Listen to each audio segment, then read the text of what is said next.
Muy buenos días a todos, señor Intendente, señor Diputado Raúl Cabral, señora Diputada Gabriela Rodríguez, compañeros de gabinete, concejales, Julio Pedrosa, Giselle Carril, Mabel Molina,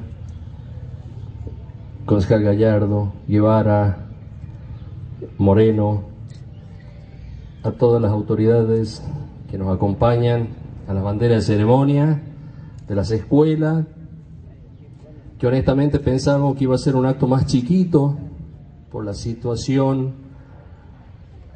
que es conocida, las infecciones respiratorias, pero están engalanando esta plaza de caudillos federales.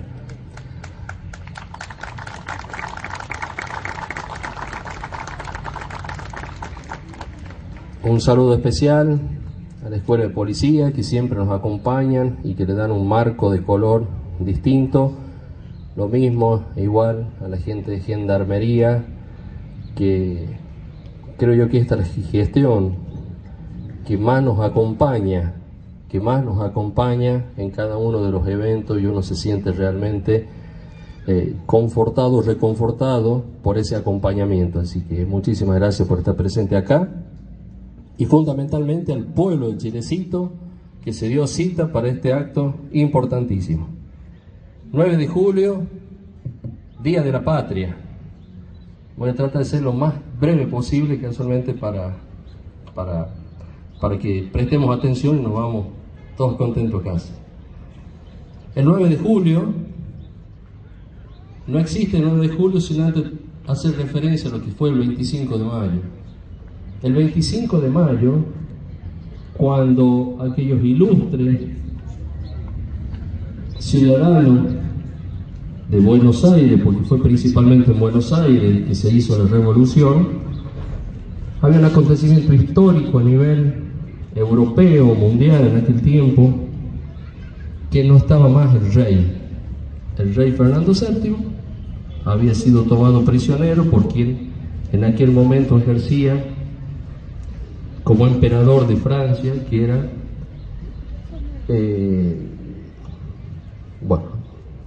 Napoleón Bonaparte.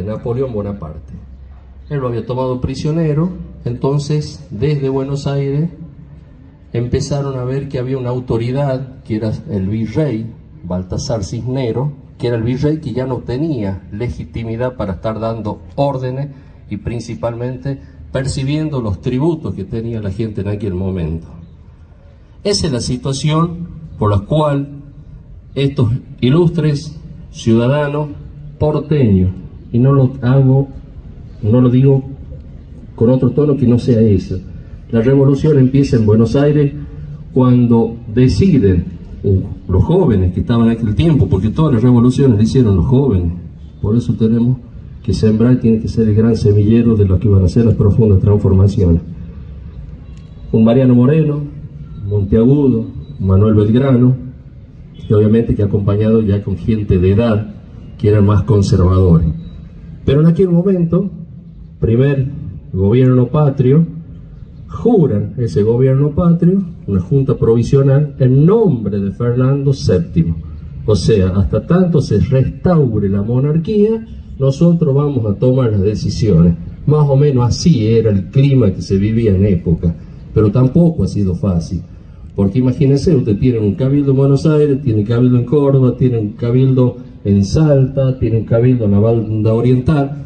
Había realistas, había gente y representantes del poder español todavía ahí, entonces había que estructurar un gobierno que le vaya a dar batalla a cada uno de esos lugares donde teníamos nosotros. Las reacciones, no es que estaban contentos los españoles que estos patriotas hayan decidido tomar el poder, aunque sea provisoriamente, hasta que pueda restablecerse la figura de Fernando VII. Entonces se organiza el país con esta primera junta provisional en nombre de Fernando VII. Esa era la dualidad, y ahí aparecían los pensamientos. ¿Qué va a hacer este gobierno? ¿Qué vamos a hacer nosotros? ¿Vamos a tener la autonomía suficiente para gobernarlo? ¿Vamos a solamente a controlar que esto no se desmadre? ¿Qué vamos a hacer? y por eso digo y reconozco ahí la lucidez que ha tenido Mariano Moreno, que era una persona que quería ir a fondo con esto, porque era el que más había leído la Revolución Francesa. Pasaron de ese gobierno a una junta grande. En algún momento dijeron, tiene que estar representado todas las provincias. Pero las provincias no son lo que hoy conocemos como provincias. Las provincias estaban fusionadas mediante intendencia. La Rioja pertenecía a Córdoba, Córdoba al Tucumán, Cuyo, donde nosotros conocemos ahora San Juan, Mendoza, era una sola provincia, que era la provincia de Cuyo. Y así, la banda oriental lo mismo. Entonces teníamos una mega poder ejecutivo, que era esa junta grande. Obviamente que todas estas voces disonantes a los porteños, autores de esa revolución, no les cerraba mucho, y obviamente que de un plumazo la borraron e hicieron lo que se llama el primer triunvirato. Ese primer triunvirato tenía personas, o lo integraban, gente muchas veces de mucho dinero y con intereses totalmente distintos a lo que era una revolución. Así que también ha traído muchísimo ruido interno, y el más, creo yo que hay un pequeño golpe ahí, que cuando llega San Martín llega en el 1812 al Río de la Plata. San Martín provoca un pequeño golpecito, como se dice, de Estado, los hace volar a todo el primer triunvirato, viene el segundo triunvirato, porque la idea era casualmente el centralismo. La pelea siempre fue la misma, entre unitarios y federales, que tiene que ver con el reparto de los recursos. Lo era antes y lo es ahora. Esta era la situación caótica que vivía las provincias de Sudamérica, se llamaba, porque este virreinato abarcaba Perú, el actual Bolivia, Chile, Paraguay y todo lo que es o se conoce como Argentina. Esa era la distribución. Con todo este ruido interno que íbamos teniendo, que iban sucediendo, había una sola vía y una sola posibilidad de que la revolución continuara.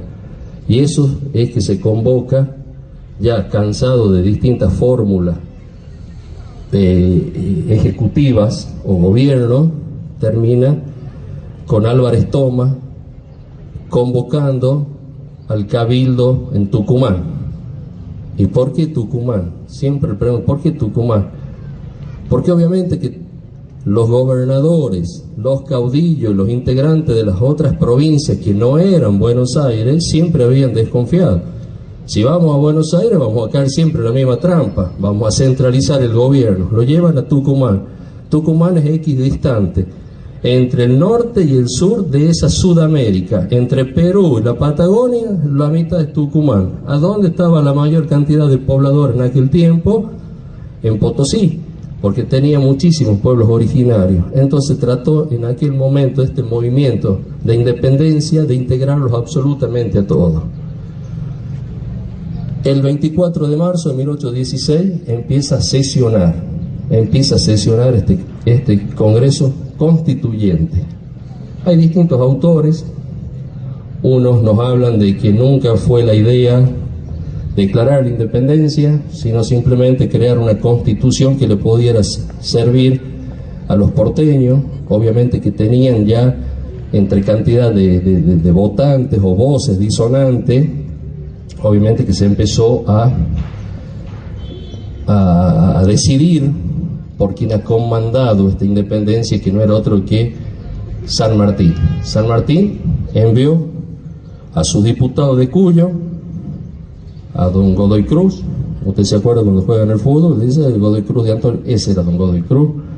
A Justo Santa María de Oro y a Bernardino Rivadavia, que fue el presidente de ese Congreso de Tucumán.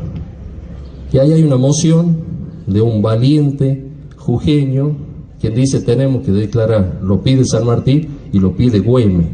Güemes era el que sostenía toda esta patria nueva ahí, al ladito, al lado de Tucumán. Lo hacía en Salta, porque todos los movimientos se venían ahí, y porque de allá venía la reconquista, venía del Alto Perú, venía la reconquista, el nombre de Fernando VII. Ahí toma la decisión, hace una moción Bernardino Rivadavia, donde todos los congresales aceptan declarar la independencia. En aquel momento que íbamos a ser independientes del rey Fernando, los sucesores y su metrópoli, decía el acta. Este acta se la llevan a San Martín y San Martín de allá le dice, no es así. Tiene que ser que vamos a ser independientes de todos. ¿Por qué? Porque ya había antecedentes de que había muchísimos cipayos que querían entregar cualquier coincidencia con la realidad o no hay coincidencia, es lo que pasa. Con esos cipayos que querían entregarle este virreinato, ya no a España, sino a Inglaterra. Entonces le hace agregar a esa cláusula que vamos a ser independientes de cualquier potencia extranjera. Y ahí nace realmente, a partir de ahí, nace la patria como la conocemos actualmente. Ahí ya no gobernamos en nombre de nadie, sino gobernamos en nombre de las provincias de Sudamérica. Así que ese es el hecho trascendental. Después pasan otras cosas. Ese congreso que debió haber terminado en la revolución ahí se traslada a Buenos Aires, dictan una constitución unitaria que también nos termina después llevando esas guerras intestinas entre unitarios y federales. En conclusión, 9 de julio, a diferencia del 25 de mayo, la gente, los patriotas nuestros, nuestro pueblo, los originarios, la gente de la aristocracia, el clero, todos teníamos ya una nación libre y soberana. Y por eso hoy estamos conmemorando ese hecho, que no fue un hecho menor, porque se ha derramado muchísima sangre, y no es una metáfora, se ha derramado muchísima sangre en lo que es la actual Argentina, para que nosotros hoy tengamos la posibilidad de estar acá diciendo lo que pensamos y haciendo o proponiendo cosas independientemente de nuestra afiliación política, de diferentes, sin distinción de si somos ricos, pobres, clase media, o sea, todos tenemos las mismas posibilidades en este bendito suelo argentino. Cierro con esto. Argentina es una gran nación. De nosotros depende todos los días, como lo dijo la profe, construir y hacer la argentinidad con buenos gestos. No se construye con odio, se construye con amor, no se construye insultando, se construye abrazando y convocando. Feliz Día de la Patria, feliz por el cumpleaños de la Argentina. Muchísimas gracias, que tengan buen día. En representación del gobierno municipal se ha escuchado la palabra del señor secretario de Gobierno y Derechos Humanos, doctor Ramón Ángel Carrizo.